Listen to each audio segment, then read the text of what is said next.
Eu conheci Pedro Jorge numa escola que era mantida ainda é, pela Ordem de São Bento, em Garanhuns, que funciona um pouco como uma preparação de um grupo de jovens, rapazes, que pretendem ou que admitem ser monges beneditinos. Não existe um compromisso ainda, como existe quando a pessoa entra no mosteiro, por exemplo, o mosteiro de Olinda. Lá é apenas uma possibilidade. E eu estudava lá, em Garanhuns, nessa escola, porque o meu tio era prior do mosteiro de Olinda e me induziu a ir para lá. Então, estando lá, há um ano e pouco lá, eu não gravo bem as datas, talvez 53, 52, 53, chega lá uma senhora com um garoto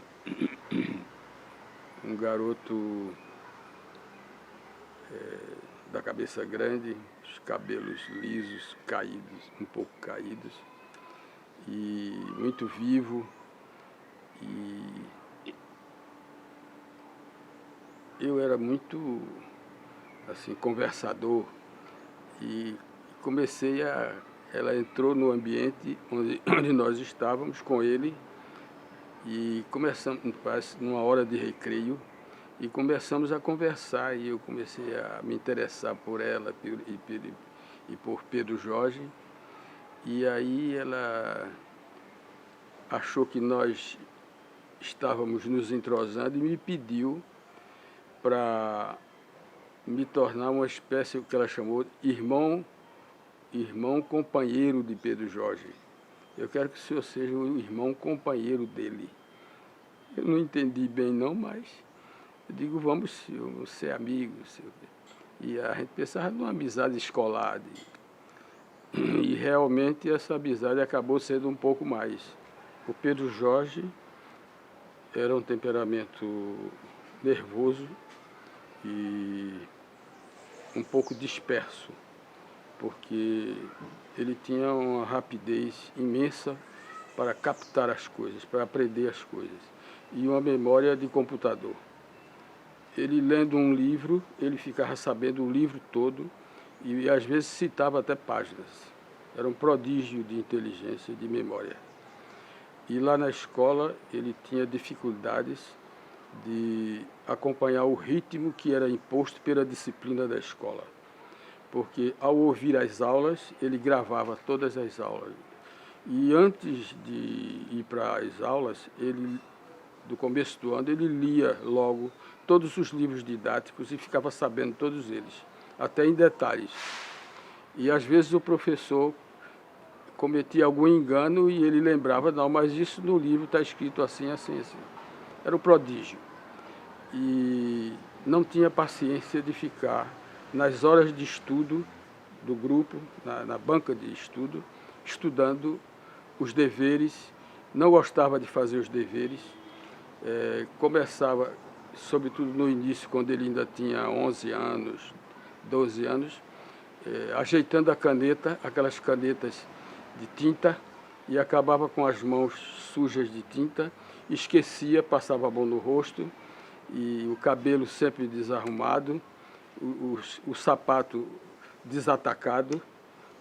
Era a dificuldade para eu insistir para ele engraxar os sapatos, porque lá no colégio era obrigado, havia uma disciplina muito forte. Ele não se adaptava com facilidade, com muita dificuldade ele se adaptava às disciplinas da escola. E aí ele pedia às vezes para conseguir livros para ele ler durante a banca de escola, e a disciplina não aceitava muito isso. Havia esse conflito entre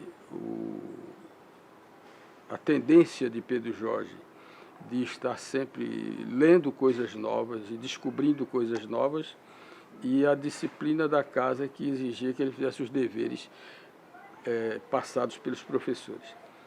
Ele apresentava já alguma inclinação para a área de direito? desse jovem? Em que momento o senhor tenha percebido que ele começou a se interessar por esse tema? Pelo direito, não, ele não demonstrava nenhum interesse específico por temas. Ele queria ler e conhecer coisas novas. Era um aventureiro do pensamento, queria saber mais, conhecer mais.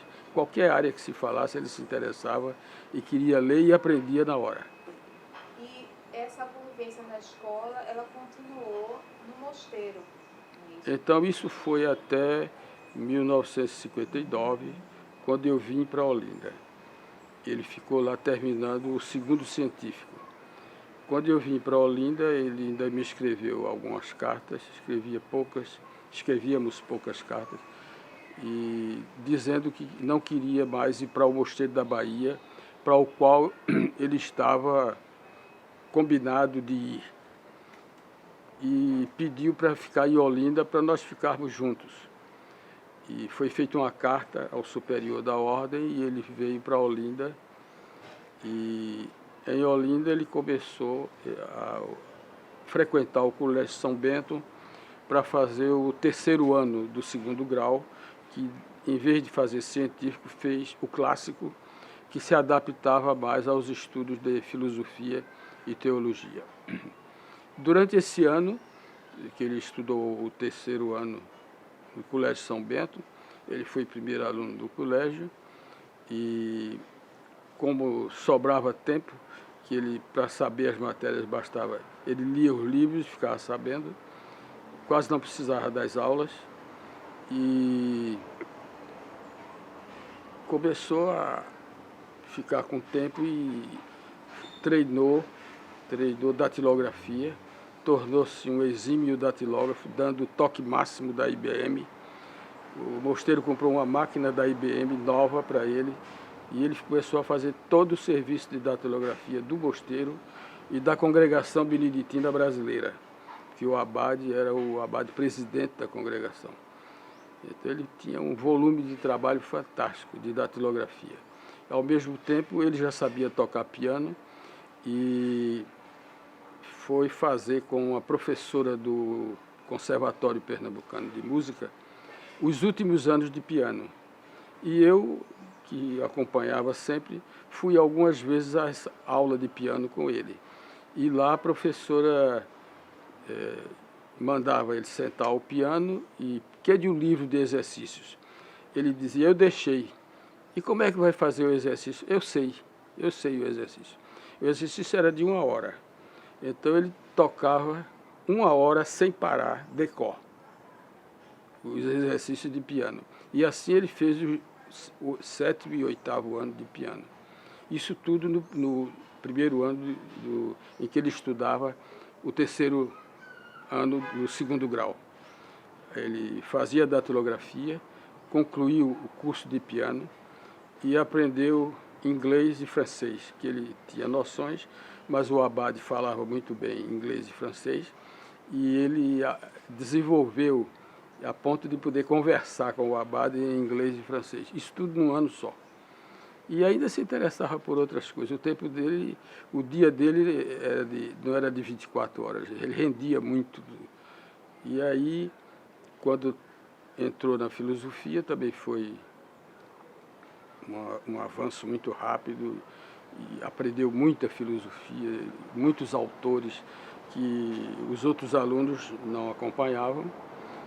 Ele percorreu um conhecimento vastíssimo da filosofia, da história da filosofia, e depois entrou na teologia, e aí fez o período chamado de postulante, depois o período de professo por 3 anos. E quando estava durante esse processo, esse período dos 3 anos, ele sentiu que a vocação dele não era para monge, que ele queria levar uma vida fora do mosteiro. Ele não estava suportando viver dentro do mosteiro. E essa situação dele, essa percepção dele, ele lhe confidenciou, né? A gente conversava o tempo todo sobre tudo. Tudo, diariamente, ele trocava, porque ele sentia a necessidade de não de orientação, mas de troca, de uma amizade com quem ele trocava as situações dele, os desejos dele. Por exemplo, ele gostava muito de papoulas, tinha uma atração especial pelas papoulas. Tanto assim que na casa dele ele plantou vários pés e me chamava para ver e comentava as cores das papoulas. E certas coisas assim meio infantis, por exemplo, ele gostava muito de jacadura e sempre ia para a feira de Olinda, isso depois que ele saiu. Ia para a feira comer jacadura e me convidou algumas vezes e levava depois as filhas. Então eu estava falando da parte quando ele estava no mosteiro e desejou sair. Então ele falou comigo e eu aconselhei falar com o superior para ele dizer que não estava se enquadrando bem na vida monástica por ser muito fechada. E realmente o ambiente do mosteiro era muito rigoroso e muito fechado. Quando saiu, me perguntou, e agora o que é que eu vou fazer? Primeiro pediu para sair, depois veio me perguntar o que é que devia fazer. Eu digo, olha, está para acontecer daqui a poucos dias o vestibular de Direito. Você sabe bem latim, português, francês, essas línguas todas, e domina a filosofia muito bem. Então, se você fizer o curso o vestibular, você vai se dar bem. Não, mas eu acho que não, porque eu não sei nada de direito. Eu não, nem tenho muita... Nunca pensei nisso, em ser advogado. Eu disse, faça o vestibular, insisti, o mosteiro ajudou a pagar o vestibular, ele tirou o primeiro lugar no vestibular de Direito. E aí começou a estudar, foi trabalhar no Bandep. Aí foi tempo que eu assumi a direção econômico-financeira do mosteiro. Isso já foi em 1970. Aí liguei para ele, porque o mosteiro tinha praticamente falido, o administrador foi para outro mosteiro, e eu peguei as coisas completamente desorganizadas, soltas. Aí liguei para ele, Pedro Jorge, o abade me nomeou celeireiro, que chamava, administrador, e eu não sei o que fazer, porque está faltando tudo aqui, está tudo desorganizado. Aí ele chegou e disse, eu vou aí. Ele trabalhava na seção de pessoal do Bandep. Eu vou aí. No outro dia eu estava na secretaria, já muito cedo, 7 e pouco, vendo os arquivos, como é que estavam as coisas, quando atrás de, na mesa que ficava atrás de mim, bateram na mesa. Eu olhei, era ele, estava sentado e bateu com as duas mãos na mesa. Estou aqui. Eu disse, nos confraternizamos, mas você está aqui para visitar? Ele disse, não, eu já pedi demissão no Bandep e já vim trabalhar aqui. Ele era assim. Aí, mas Pedro Jorge, nós não temos dinheiro para lhe pagar, o mosteiro está numa situação muito difícil. Não tem problema, eu não quero dinheiro. Vocês me deem a comida que eu venho trabalhar aqui. Era uma pessoa totalmente desprendido. E aí, continuou o curso de Direito, virou meu secretário e fazia toda a datilografia e começamos a organizar a administração do mosteiro. Fizemos uma administração moderna, eficiente. Ele era uma dedicação total, fazia tudo com perfeição. E nós passamos a ser modelo, empresa modelo, a Sudene, quando recebia indústrias e empresas do sul do Brasil, que fazia as exigências, e eles reclamavam que havia muitas exigências. A Sudene mandou vários diretores de empresa, administradores, no mosteiro, para ver os livros de inspeção do INSS do mosteiro, onde nós tínhamos sempre elogios, como empresa padrão. Isso desenvolvido por Pedro Jorge e por mim. E como foi quando foi que ele decidiu prestar o concurso para a procuradoria? Nesse ponto aí, ele ainda estava terminando o curso de Direito. E, ao terminar, o advogado do mosteiro nessa época era Petrúcio Ferreira, que tinha sido também monge lá do mosteiro, colega meu. Petrúcio, depois, foi um processo parecido com o de Pedro Jorge. O Petrúcio era o advogado, mas já estava como juiz. E aí não podia mais advogar. Então Pedro Jorge foi trabalhar antes de Petrúcio virar juiz. Eu já o coloquei como era solicitador. Era um estudante que já ajudava em escritório de advocacia. E ele foi ajudar Petrúcio e virou um advogado fantástico, ficou sendo advogado do Mosteiro.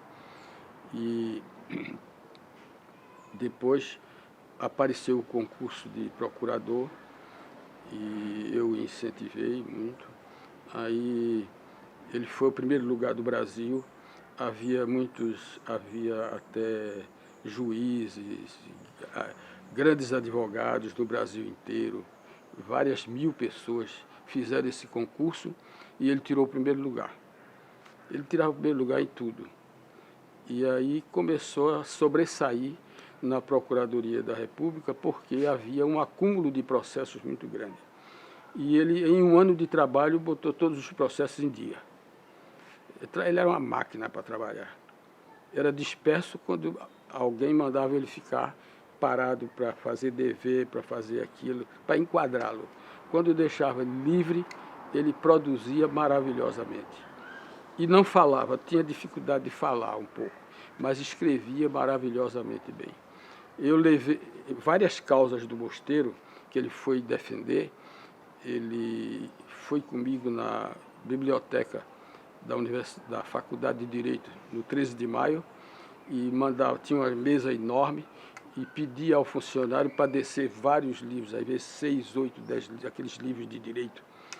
Ele ia abrindo e consultando, e eu, com um caderno, ia anotando. Ele disse, não precisa. Ele lia aqueles autores todos, depois chegava do Mosteiro, sentava na máquina, sempre com os cabelos assim meio desajeitados, e aí datilografava meia hora, uma hora, sem parar. Várias páginas, produzia um texto, tudo decor, citando aqueles livros decor. E aí teve causa, como por exemplo de um engenho do Mosteiro que tinha sido tomado por uma usina, que ele defendeu, fez um documento e o juiz deu a sentença na hora a favor do Mosteiro, tomando o engenho da usina.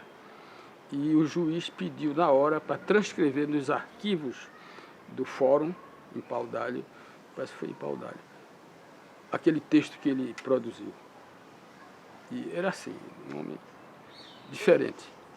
Ele então continuou dando a consultoria jurídica a Mosteiro, ao mesmo tempo que estava também como procurador. Na Procuradoria. Como procurador.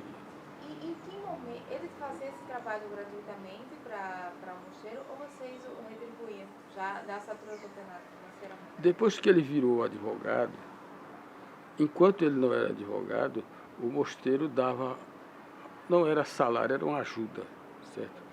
Porque ele não queria salário. Não, eu fui daqui, eu sou do Mosteiro, eu me considero do Mosteiro. Eu quero só ajuda para viver. Então, ajudei ele a comprar um carro e dava o que ele precisava. Ele dizia, eu estou precisando disso. Era como se continuasse no Mosteiro. E sempre muito alegre com todo mundo, muito bom com todo mundo, como um irmão. Ele, como o senhor disse, ele não tinha tantas amizades, né? Ele, na verdade, não. O senhor era uma das pessoas mais próximas. Ele tinha alguma amizade com o pessoal do Mosteiro, com o pessoal com quem ele trabalhou no Bandep, com o pessoal da área jurídica onde ele atuava. As pessoas que funcionalmente estavam ligadas a ele era amigo. E todo mundo gostava muito dele. Mas ele não tinha participação na vida social. Não ia muito a encontros, a festas, recepções. Ele ficava em casa lendo, ouvindo música, estudando. Ele compartilhava com o senhor os desafios que ele enfrentava no trabalho, principalmente na Procuradoria? E a gente conversava muito. Inclusive conversávamos muito sobre questões de direito, que eu gostava. Não estudei direito, mas acabei estudando informalmente com ele, né? E aí, quando você quer chegar ao caso da mandioca, aí ele como procurador e ajudando no Mosteiro, ele trabalhava também, tinha um horário que ele trabalhava. Aí ele começou a me contar o problema da mandioca. Antes de ser instaurado o processo, ele já começou a me falar do que estava sendo descoberto, que a Procuradoria da República, todo o trabalho, ele ia sempre a gente discutia o trabalho. Ele começou a me falar que o Ministério Público estava preocupado com os desvios de verbas governamentais na área daquela região onde houve o projeto da mandioca. E, inclusive, ele me falou que estavam questionando como haviam destinado tantas verbas para uma área que não era própria para plantar mandioca. E o Ministério já começou a desconfiar disso. E aí, eu acho que ele estava como chefe da Procuradoria da República. Ele foi obrigado a pesquisar essa questão e outros procuradores não se interessaram, entre aspas, ele achava que o pessoal estava com medo de investigar, porque do outro lado havia pessoas poderosas e perigosas, porque naquela região havia muito hábito da matança, né? Qualquer problema resolvia matando o adversário. Aí eu já questionei, eu digo, Pedro Jorge, você vai entrar nisso? Você sabe que esse pessoal é perigoso, e você vai entrar? Ele disse, quem vai entrar? Eu sou chefe da Procuradoria, eu tenho obrigação, é o meu dever, eu tenho obrigação. Eu digo, mas isso pode me complicar. Ele disse, mas eu tenho obrigação e já estou fazendo. Aí começou a investigar e começou a receber intimidações. E a ponto dessas intimidações dizerem, quando ele começou a fazer o processo, indicando pessoas como criminosos, essas pessoas começaram a dizer, vamos lhe matar. Ou você sai ou você vai morrer. Ele lhe contou em detalhes algumas dessas intimidações que ele sofreu? Não. Ele falava apenas, eu estou recebendo intimidações, telefonemas e parece que até algum bilhete, alguma coisa, dizendo que ou ele saía ou ele morria. Eu perguntei, você já falou com Graça sobre isso? Ele disse, Deus me livre, se eu falar isso, ela vai enlouquecer. Eu disse, mas Pedro Jorge, você tem suas filhas para criar. Você tem a obrigação de pôr em contato, por Graça, sua esposa, em contato com essa questão, para saber o que você está vivendo. Ele chegou e disse, isso é forte demais, ela não vai aguentar. E se minhas filhas souberem também, vão sofrer demais, eu não posso fazer isso. Eu digo, se você for morto.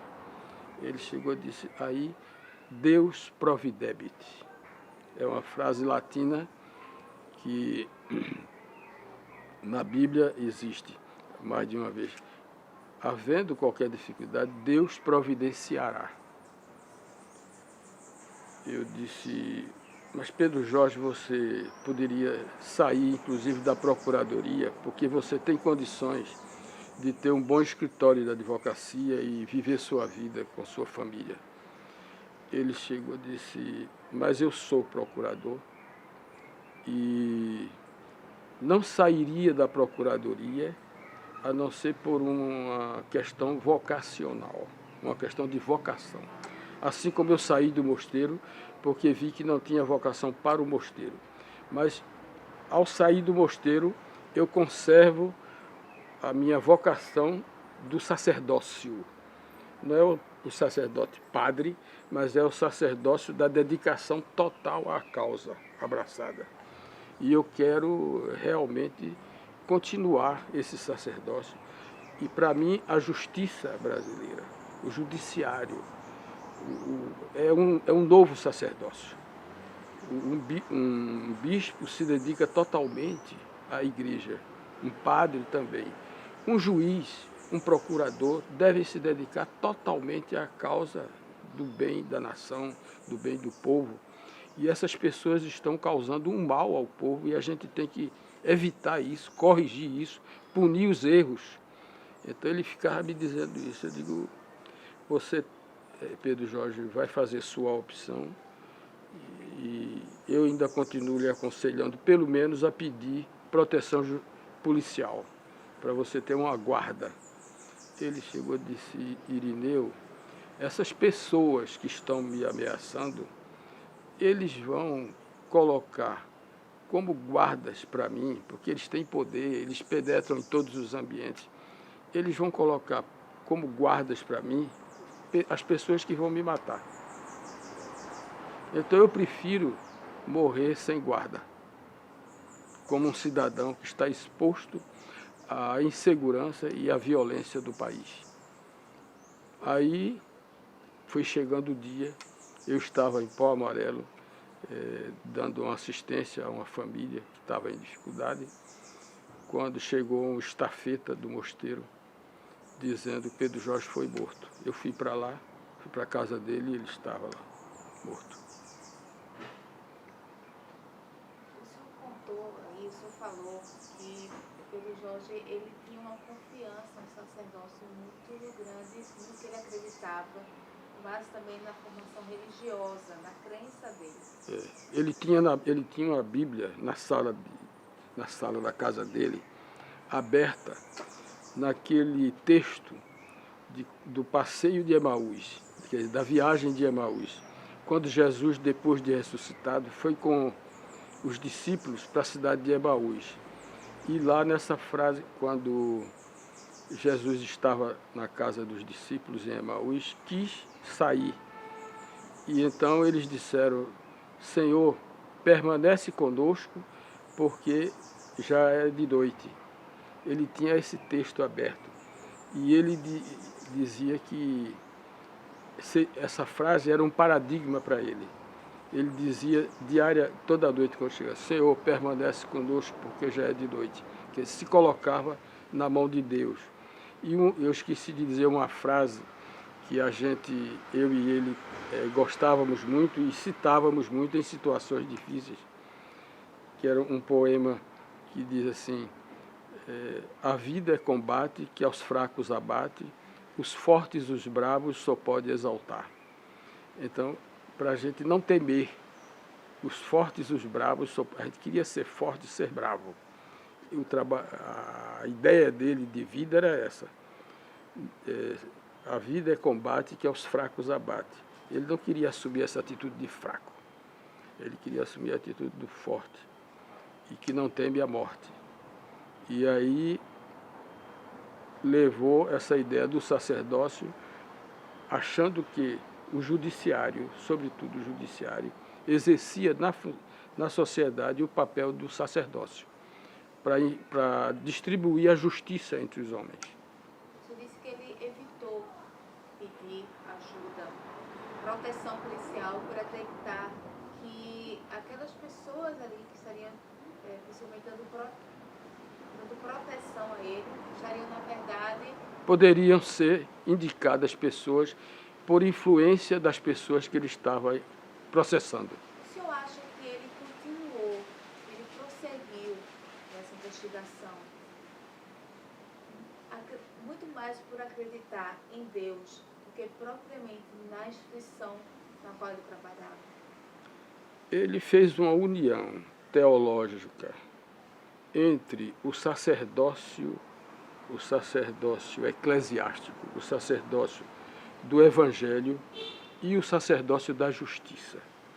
Ele achava que a justiça era uma coisa diferente dentro de uma nação, dentro de um povo. A justiça era uma missão diferente de todas as outras, semelhante à do sacerdócio. Então, como ele não pôde exercer o sacerdócio dentro do mosteiro, ele estava exercendo esse sacerdócio na justiça.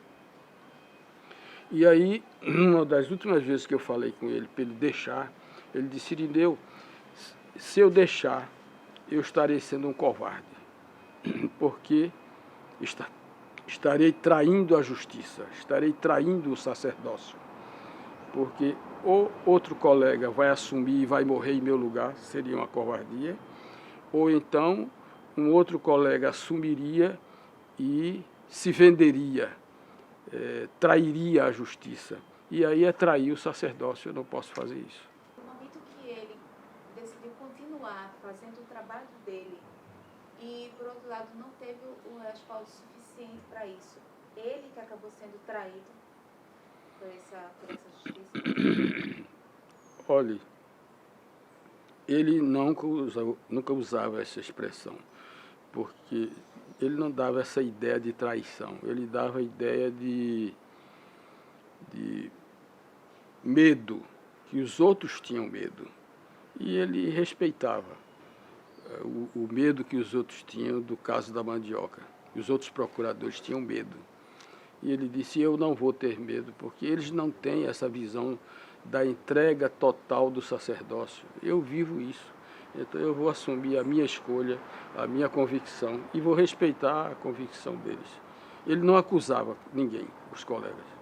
E quando se falava da esposa, das filhas, em contraponto a essa dedicação, a esse sacerdócio, ao exercício da profissão, como é que ele se colocava diante disso?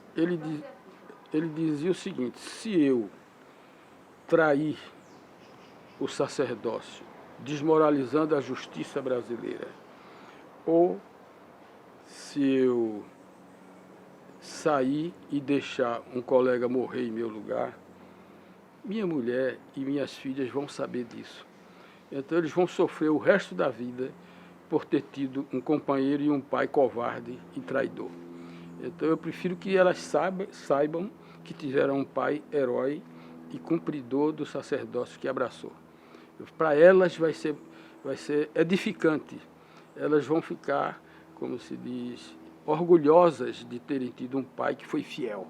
E eu quero deixar esse exemplo da fidelidade, do compromisso honesto e dedicado. Eu gostaria que minhas filhas fossem assim também, como eu sou.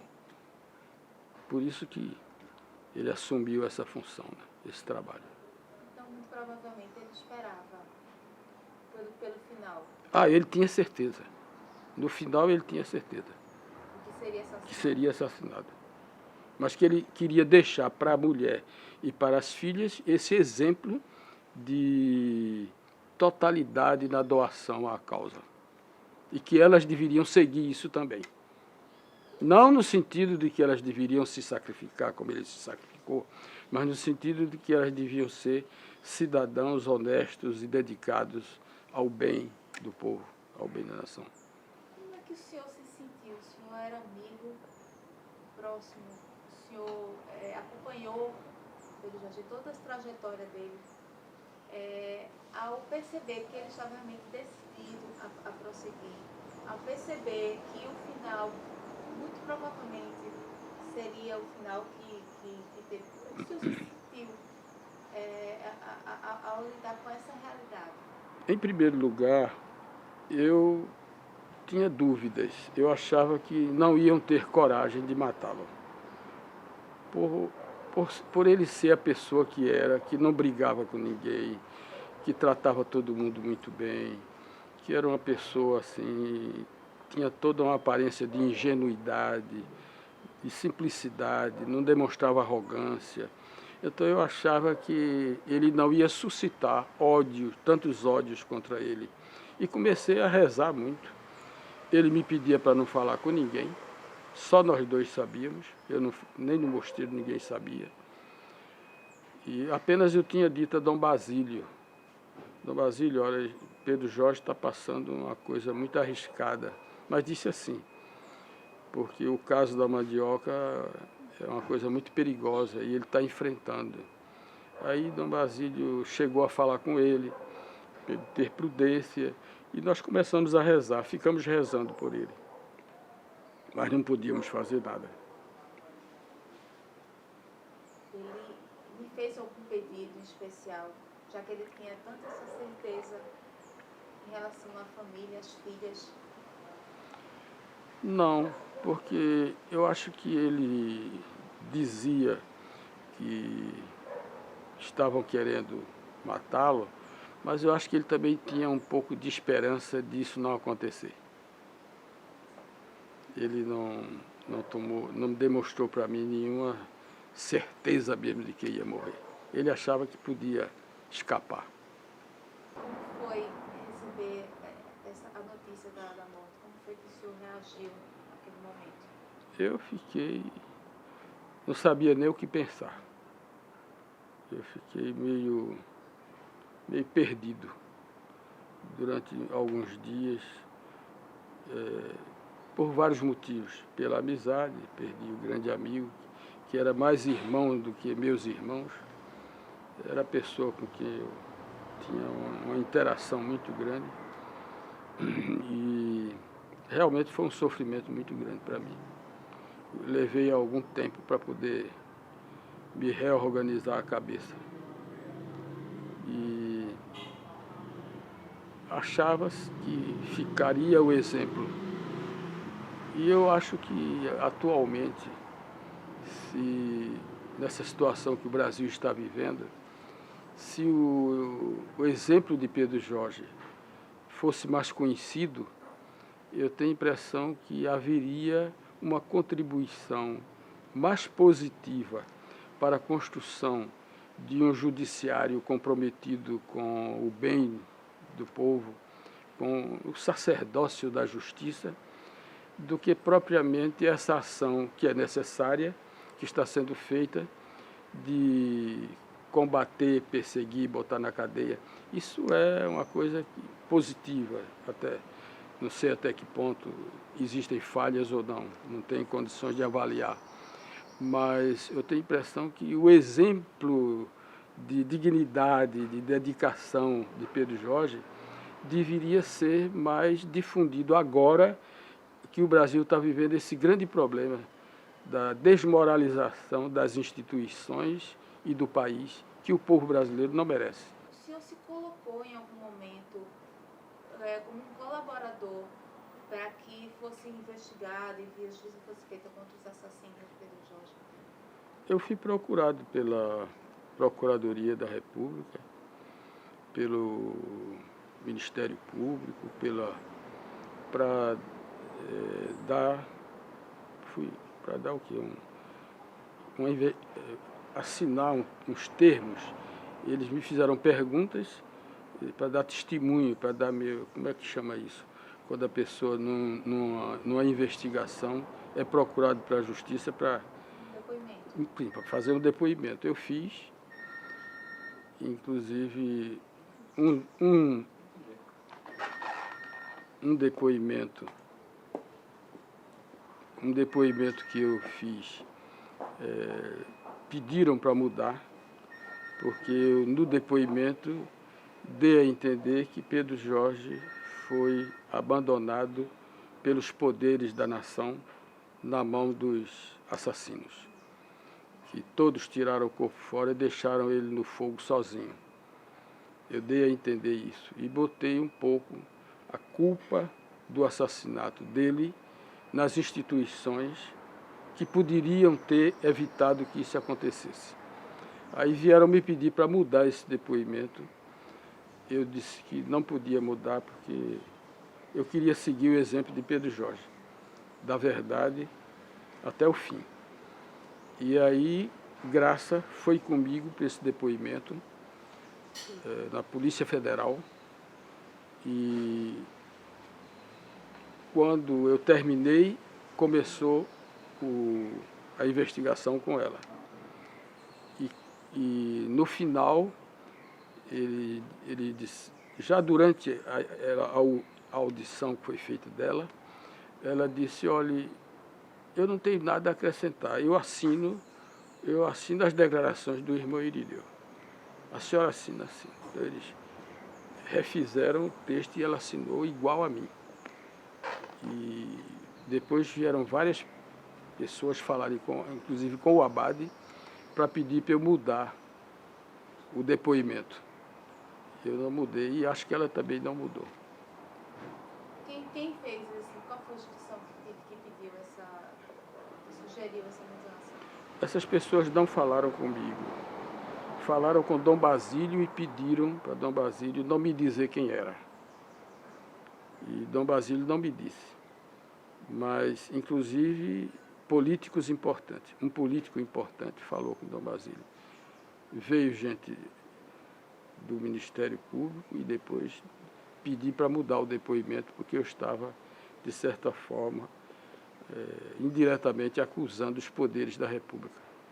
Quando Pedro Jorge estava na sala morto, na noite, ele morreu de tardezinha e de noite estávamos, Dom Basílio, eu e algumas pessoas, inclusive uma pessoa que era o gerente do Jornal do Brasil, que tinha sido também colega de Pedro Jorge no Mosteiro, Celso Ferreira,